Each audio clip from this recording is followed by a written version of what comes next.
Evo ga, dragi gledatelji, tu smo na kolodvoru, autobusnom kolodvoru u Oruru. Evo, ovdje se uvijek deru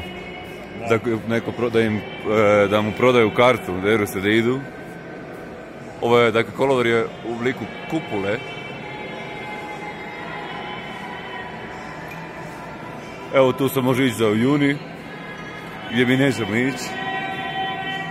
Ali ovako se uvijek deru. Zagreb? Zagreb, no? A Zagreb?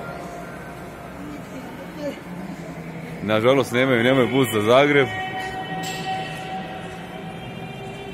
Ona me pitala sa Podosi, ja želim ići u Zagreb. Zbilja čudno da nemaju za Zagreb. Tako Augustin, iz grada Orura, pa ja bih rekao sramota. Dakle, centar Europe. Tako je.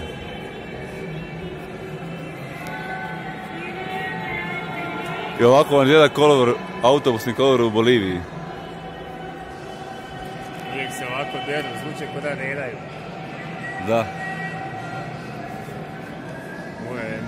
UNESCO treba zaštititi ovaj način kupovanja karata. Da, ovo je kao oljkanje. Da.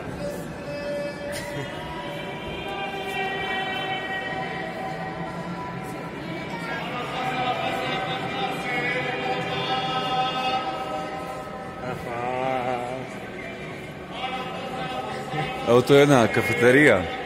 Mogli bi tu sjest gosti, a? Prema smo sad doručkovali, ne znam što bismo drugo. Ne?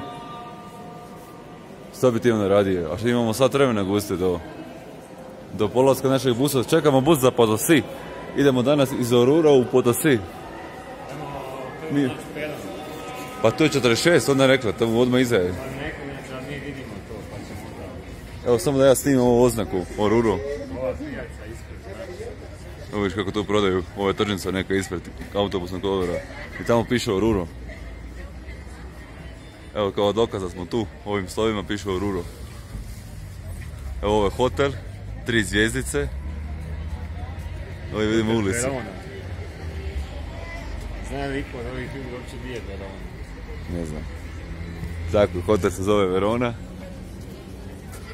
Sad ćemo snimiti samo da smo na autobusnom kolodvoru. Pazi gusti. Evo nas, autobusni kolodvor Oruro.